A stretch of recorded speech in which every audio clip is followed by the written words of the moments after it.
February महिना आला की विद्यार्थ्यांना परीक्षांचे वेध लागतात. कारण 12वीच्या परीक्षा, लगेच 10वीच्या परीक्षा आणि या परीक्षामध्ये क्वाफ्यांचा अत्यंत सुळसुळाट होत असतो.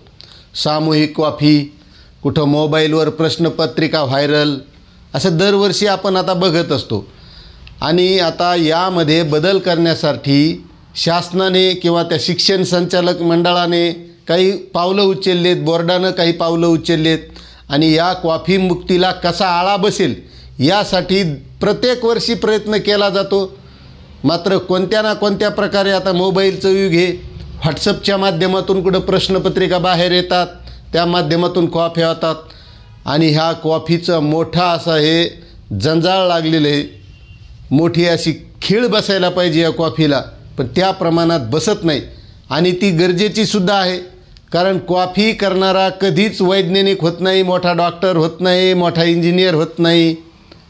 कारण क्वाफ्यानं होतं काय, फक्त 12वी 10वीचा मार्क मेमो फुगतू, पण तो मार्क मेमो किती बी फुगिला, 100%च्या वर जरी टक्केवारी गेली तरी भया हो तुम्हाला पुढं नीट द्यावा लागती, CET द्यावा लागती आणि ती दिल्याशिवाय तिच्यात जेव्हा तुम्ही चांगले मार्क घेता तेव्हा कुठं तुम्हाला चांगल्या गोष्टीसाठी प्रवेश मिळेल. मग MBBS असेल, BDS असेल, चांगली IIT असेल, इंजिनिअरिंग असेल आणि त्याशिवाय मार्क त्या परीक्षांना पडल्याशिवाय काहीही चांगलं कोणतं शिक्षण घेता येत नाही. त्यामुळं आणि महत्त्वाची गोष्ट आहे की ह्या क्वाफीलासुद्धा खीळ बसणं गरजेचं आहे. आणि त्यामध्येच आता निवडणुकासारखा खेळ होणार आहे ह्या परीक्षेत पुढच्या. जसं निवडणुकीला नाही का, त्या जागेवरचे शिक्षक ज्या शाळेवर आहेत त्या शाळेवर त्यांना त्या गावात ठेवत नाहीत, तर त्यांना इतरत्र मतदानाच्या वेळेस पाठवल्या जातं. काहून तर ते तिथं गावातले असतील, मग त्यांच्या ओळखी असतील, मग ते त्याच्या पद्धतीनं मतदान करून घेतील.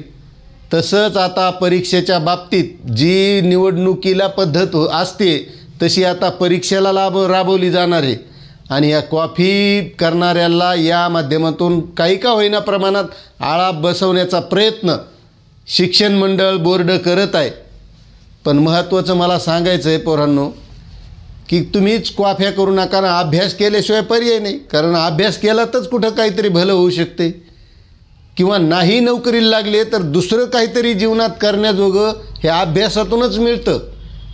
आणि आता बरेच नुसते क्वाफ्या करणारे असेच हिंडायलेत, BA BCom झालेत, प्रमाणपत्र हातात आहेत, त्याला कोणी विचारित नाही, पोरगीसुद्धा देईन.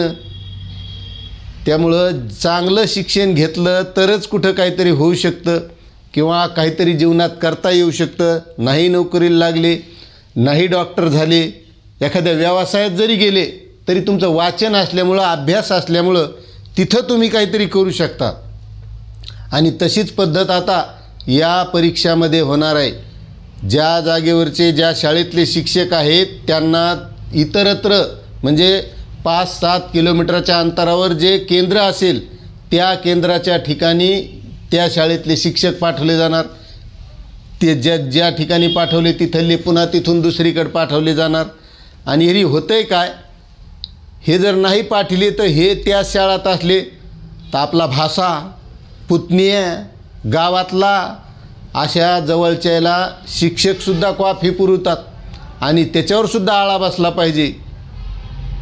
म्हणून आता बोर्डानेच हे प्रयत्न सुरू केले आहेत की ज्या शाळेतला शिक्षक आहे त्या शिक्षकाला त्या शाळेत ठेवायचं नाही, त्यांना दुसऱ्या केंद्रावर पाठवायचं आणि त्या केंद्रावरल्याला पुन्हा तिसरीकडे पाठवायचं. त्यामुळे काही प्रमाणात का होईना आळा बसेल. पण माझी एक सर्वांना विनंती असेल की या गोष्टीच होऊ नये, क्वाफ्यांची वेळच येऊ नये. कारण क्वाफ्यामुळं काही भलं होत नाही. क्वाफ्या करू करू असंच वाया गेलेले लोक, काही करता नाही आलं त्याला. कारण अभ्यास हेच शेवटं अंतिम सत्य आहे. त्यामुळे अभ्यास करा, चांगली परीक्षा द्या आणि सर्व परीक्षार्थींना आपल्या या वेणुगंगा टेक यूट्यूब चॅनलतर्फे खूप खूप शुभेच्छा. चांगली परीक्षा द्या, चांगले पास व्हा आणि चांगले मोठे व्हा. थांबतो. जय हिंद, जय महाराष्ट्र.